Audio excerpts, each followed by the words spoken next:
రెండవ దినవృత్తాంతాల గ్రంథము 26వ అధ్యాయం 5వ వచనం మనం ఒకసారి చదువుకుందామంటే, ఎందుకంటే కొద్ది నిమిషాలు 2 మాటలు మీ మనసులో పెట్టాలని ఇష్టపడుతున్నాను. నేను సకాలంలో ఈ యొక్క ప్రసంగాన్ని ముగించేస్తాను. చదువుతున్నాను, జాగ్రత్తగా దయచేసి అల్లరి చేయకండి. రెండవ దినవృత్తాంతాల గ్రంథము 26వ అధ్యాయం 5వ వచనం చదువుతున్నాను. దేవుని ప్రత్యక్షత విషయమందు తెలివి కలిగిన జకర్యా దినములలో అతడు దేవుని ఆశ్రయించెను. అతడు యెహోవాను ఆశ్రయించినంత కాలము దేవుడు అతన్ని వర్ధిల్లజేసెను. ఈ మాటలు ఉజ్జియా అనేటటువంటి ఒక రాజును గూర్చి రాయబడినటువంటి మాటలు. ఉజ్జియా దేవుని ఆశ్రయించినంత కాలం కూడా దేవుడు అతన్ని వర్ధిల్ల చేస్తూ వచ్చారు.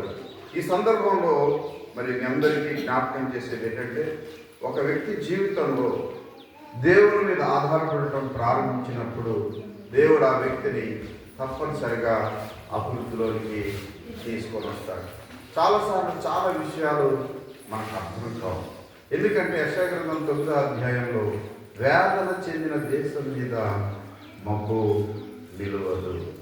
సామ్యులు నిజంగా సింధూరు ట్రాన్స్ఫర్ అయిన తర్వాత, ఎందుకు నేను మాట్లాడి నీకు ఇటువైపు తీసుకొచ్చేస్తాను డిక్రేస్ అన్నాని చెప్పేసి అన్నాను.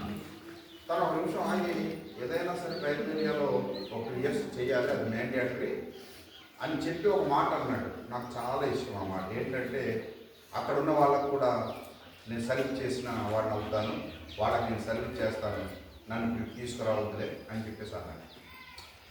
సో దేవుని ఆశ్రయించి ఒక సేవ చేసే దృక్పథం ఉన్నప్పుడు దేవుడు ఖచ్చితంగా ఆ వ్యక్తిని ఆశీర్వదిస్తాడు. ఇక్కడ ఉన్నటువంటి మీ అందరూ కూడా అనేక శ్రమల్లో, అనేక కష్టాల్లో, అనేక ఇబ్బందుల్లో, జీవితం మీద ఆశ లేని గడియలు ఎన్నో ఉన్నాయి.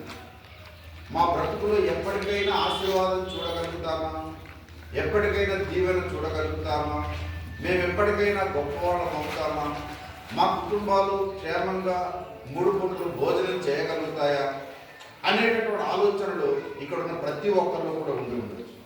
కానీ దేవుడు ఎంత కృపగలవాడంటే, ఎవరైతే ఆయన మీద ఆధారపడతారో, ఎవరైతే ఆయన మీద ఆనుకుంటారో వారిని ఖచ్చితంగా వర్ధిల్లింపచేసే దేవుడని దేవుని యొక్క లేఖనం చాలా స్పష్టంగా తెలియజేస్తూ ఉంది. కనుక దేవుని మీద ఆధారపడిన వారిని దేవుడు ఎప్పుడు విడిచిపెట్టాడు. అలాగే అతని కుమారుడి గురించి ఒక మాట రాయబడింది 27వ అధ్యాయంలో, రెండవ దినవృత్తాంతంలోనే 27వ అధ్యాయంలో 6వ వచనాన్ని చదివితే, ఈలాగున యోతాము తన దేవుడైన యెహోవా దృష్టికి యథార్థంగా ప్రవర్తించి బలపరచబడెను అని రాయబడింది. దేవుని దృష్టికి యథార్థంగా ప్రవర్తిస్తే అతడు బలపరచబడతాడు. ఒకటి, దేవుని ఆశ్రయించినంత కాలం వర్ధిల్లేను. యథార్థంగా దేవుని దృష్టిలో ప్రవర్తించినంత కాలం అతడు బలపరచబడుతున్నాడు. ఈ మాటలు మనం కూడా ఈ రోజు కూడా మనము అన్వయించుకోవచ్చు. ఒక వ్యక్తి దేవుని ఆశ్రయిస్తే ఆ వ్యక్తి యొక్క ఎదుగుదలను ఎవరు ఆప్ చేయలేరు. ఒక వ్యక్తి దేవుని దృష్టికి యథార్థంగా ప్రవర్తిస్తే దేవుని యొక్క సహాయం అతడు పొందుతూనే ఉంటాడు. నేను ఈ సందర్భంలో పెద్ద ప్రసంగం ఏం చేయను, మీకు ఒక 2-3 మాటలు చూపించడానికి ఇష్టపడుతున్నాను. మనం ఈరోజు లేఖన పఠనంలో 145వ కీర్తన చదువుకున్నాం. ఒకసారి మీరందరూ కూడా 145వ కీర్తన తీయండి. 145వ కీర్తనలో కొన్ని విషయాల్ని ఒకసారి మీ మనసులో రిమైండ్ చేస్తాను, వాటిని ఒకసారి జ్ఞాపకం చేసే ప్రయత్నం చేస్తాను. ఈ యొక్క 145వ కీర్తనలో కీర్తనకారుడు 2వ వచనంలో చూసినట్లయితే, నీ నామమును స్తుతించెదను, నిత్యము నీ నామమును స్తుతించెదను. ఎవరు మాట్లాడకండి. సో దేవుని స్తుతించడం అనేది చాలా ప్రాముఖ్యం. మన దైనందిన జీవితంలో దేవుడు మనల్ని ఎదిగింప చేస్తున్నాడు. ఈ యొక్క కీర్తన రాసింది భక్తుడైనటువంటి దావీదు రాశాడు. అది ఎప్పుడు రాశాడంటే అతడు రాజైన తర్వాత రాశాడు. రాజైన తర్వాత ఏం రాశాడంటే, రాజవైన నా దేవా, నేను రాజునంట లేదు, తన దేవుణ్ణి తను రాజుగా చూస్తున్నాడు. ఈరోజు మన జీవితాల్లో కొంతమంది జీవితాలు ఎలా ఉంటున్నాయంటే, దేవుడు ఒక చిన్న ఉద్యోగం ఇచ్చి లేదా చిన్న బ్లెస్సింగ్ అనేది ప్రారంభించబడి కాస్త ఆర్థికపరమైన స్తోమతలు వచ్చేసరికల్లా మనల్ని ప్రొజెక్ట్ చేసుకునే ప్రయత్నం చేస్తున్నాం, మనల్ని కనపరుచుకునే ప్రయత్నం చేస్తున్నాం, మనల్ని మనం గొప్పగా ఊహించుకుంటూ ఉంటాం. మనము ఎల్లప్పుడూ కూడా దైవ ధ్యానంలో మనం చేయవలసింది ఏంటంటే నిత్యము దేవుడిని స్తుతించే వారంగా ఉండాలి. సో ఈరోజు సాక్ష్యం ఇచ్చిన సామ్యానికి నేను మళ్ళీ ఒకసారి రిమైండ్ చేసేది ఏంటంటే, ఇంకా నీ వయసు ఈనేదే, ఇంకా నీ వివాహం కాలేదు, నిత్యము దేవుని స్తుతించే వ్యక్తిగా ఉండాలి. ఎందుకంటే ఇంతకంటే ఎంతో గొప్ప గ్రంథాలు రాసినటువంటి సొలొమోను పెళ్ళైన తర్వాత మారిపోయింది. పెళ్ళైన తర్వాత తన జీవితం మారిపోయింది, తన ఆలోచన మారిపోయింది, తన ప్రవర్తన మారిపోయింది. అప్పుడు దాకా అమ్మ బొమ్మ పట్టుకుని తిరిగిన వాళ్ళందరూ పెళ్ళైన తర్వాత అమ్మనే మర్చిపోరు. ప్రశాంతి నవ్వుతుంది.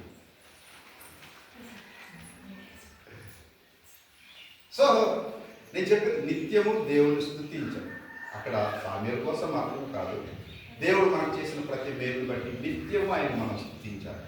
రెండవది, కీర్తనకారుడు ఇంకా ఏం చేస్తూ వచ్చాడు అని ఆలోచన చేస్తే 4వ వచనంలో 145వ కీర్తన 4వ వచనంలో అక్కడ ఏం చెప్పారంటే, నీ క్రియలను కొనియాడదు, నీ పరాక్రమ క్రియలను తెలియజేయదు. అంటే నిత్యము ఏం చేస్తున్నారా అంటే, ఒక తరం వారు మరొక తరం వారి ఎదుట నీ క్రియలను కొనియాడదు. అంటే దేవుడు చేసినటువంటి మేలులు ఎప్పుడు దాచుకోవద్దు, దేవుడు చేసిన మేలులు ఎప్పుడు మీరు ప్రచురణ చేస్తూ ఉండండి, ప్రకటిస్తూ ఉండండి. మీ నైబర్స్కి, మీ బంధువులకి, మీ స్నేహితులకి ప్రభు చేసినటువంటి కార్యాలని మీరు మరొక జనరేషన్కి, మరొక తరానికి మీరు ఎప్పుడు తెలియజేస్తూ ఉండాలి. అది భక్తుడు తెలియజేశాడు. మూడో విషయం 5వ వచనంలో చూస్తే ఏం రాయబడిందంటే, మహోన్నతమైన నీ ప్రభావ మహిమను, నీ ఆశ్చర్య కార్యములను నేను ధ్యానించేదను. నిత్యము దేవుని యొక్క క్రియల్ని ధ్యానిస్తున్నాడు, దేవుని యొక్క గ్రంథాన్ని ధ్యానిస్తూ ఉన్నాడు భక్తుడు. కనుక ధ్యానించే జీవితం, మెడిటేషన్ లైఫ్ అనేది చాలా చాలా ప్రాముఖ్యం. ఈ మాటలు దేవుడు యెహోషువతో దేవుడు మాట్లాడుతూ చెప్పాడు. యెహోషువ గ్రంథం మనం చూస్తే యెహోషువతో దేవుడు మాట్లాడుతూ, ఇదిగో మోసే రచించినటువంటి ధర్మశాస్త్రాన్ని నీవు దీవారాత్రములు ధ్యానించు అని తెలియజేశాడు. ఆ యొక్క ధర్మశాస్త్రం నుండి కుడికి కానీ ఎడమకు కానీ తొలగిపోవద్దు అని తెలియజేశాడు. కనుక దేవుని వాక్యాన్ని ధ్యానించే జీవితం నిరంతరం కలిగి ఉండాలని మనం చేస్తున్నాం. అలాగే 7వ వచనంలో చూస్తే భక్తుడు ఏం చేస్తున్నాడంటే, నీ మహాదయాలత్వమును గూర్చిన కీర్తిని వారు ప్రకటించదరు, నీ నీతిని గూర్చి వారు గానం చేస్తారు.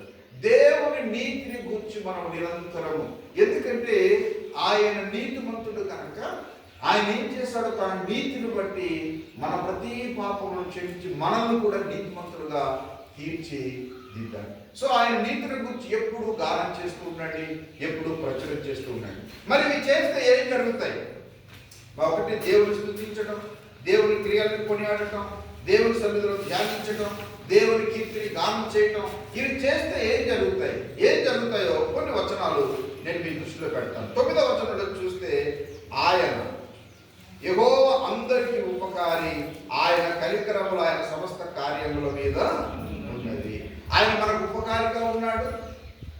ఆయన కనికరము, ఆయన కార్యములు అంటే మనం ఎవరని చెప్పండి, ఆయన యొక్క చేతి పని అయి ఉన్నామంటారు దేవుని యొక్క వాక్యంలో. మనం ఎవరని చెప్పండి, దేవుని యొక్క చేతి పని. అంటే ఆయన కార్యములు, ఆయన కనికరం ఆయన కార్యముల మీద ఉన్నది. అంటే నీ మీద, నా మీద ఆయన కనికరం ఉంది. కనుక మనం ఆయన స్తుతించట ద్వారా, ఆయన ధ్యానించట ద్వారా, ఆయన గురించి మనం కొనియాడటం ద్వారా, ఆయనకి నీతిని గానం చేయటం ద్వారా మనం ఏం పొందుతున్నామంటే మేలును పొందుతున్నాం. ఆయన మనకు ఉపకారిగా ఉన్నాడు, ఆయన మనల్ని కనికరించేవాడుగా ఉన్నాడు. 14వ వచనంలో చదివినట్లయితే ఆయన ఏం చెప్తున్నారంటే, యెహోవా పడిపోవు వారినందరినీ ఉద్ధరించువాడు, కృంగిపోయిన వారినందరినీ లేవనెత్తువాడు. సో మనం ఆయన స్తుతించడం ద్వారాగా పడిపోయినటువంటి మనము, కృంగిపోయిన మనము లేవనెత్తబడతామనే విషయాన్ని మనం ఎప్పుడు కూడా మర్చిపోకూడదు. ఒకసారి యోసేపు జీవితాన్ని జ్ఞాపకం చేసుకోండి. యోసేపు జీవితం అంతా కూడా మీకు పిక్చరైజ్ చేశాను, మీరంతా కూడా మీ దృష్టిలోనికి వచ్చేసారు. యోసేపు అనే పదం వచ్చిన వెంటనే అతని జీవితం మీ యొక్క మనసులోనికి రావాలి.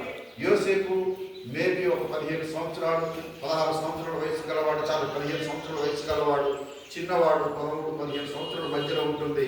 అన్నలు అతన్ని కొట్టి అతన్ని చంపేసామని తండ్రికి అబద్ధం చెప్పి అతన్ని ఐగుప్తు దేశానికి వెళ్తున్న ఇస్మాయేలీకి, ఒక వ్యాపారస్తునికి మరి వెండి నాణేలకు అమ్మేసి, అటు తరువాత అతడు అక్కడి నుంచి మళ్ళీ పోతీఫర్ అనే వ్యక్తికి అమ్మబడి, అక్కడి నుండి అతడు చేయని నేరానికి శిక్ష వేయబడి చెరసాలకు వెళ్ళి, ఈ ప్రక్రియలో ఎవరిని నిందించలేదు యోసేపు. ఏం జరుగుతుందో అని దేవుని యొక్క భయభక్తులు కలిగి దేవుని స్తుతిస్తూ భక్తిని ఎక్కడ విడిచిపెట్టలేదు. నేను చాలా యథార్థంగా ఉన్నాను, నాకు ఎందుకు ఇలా జరిగింది అని చెప్పలేదు. ఏం జరగబోతుంది అనే విషయం గురించి దేవుని యొక్క అలా కనిపెడుతున్నాడు.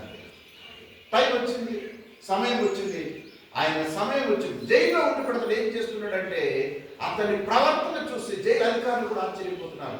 ఈ జైలంతా కూడా ఇతని కంట్రోల్, ఇతనికి ఏం శిక్ష లేదు. అక్కడికి వెళ్ళి వాళ్ళందరినీ చూసేవాడు, అందరు బాబుని చూసేవాడు.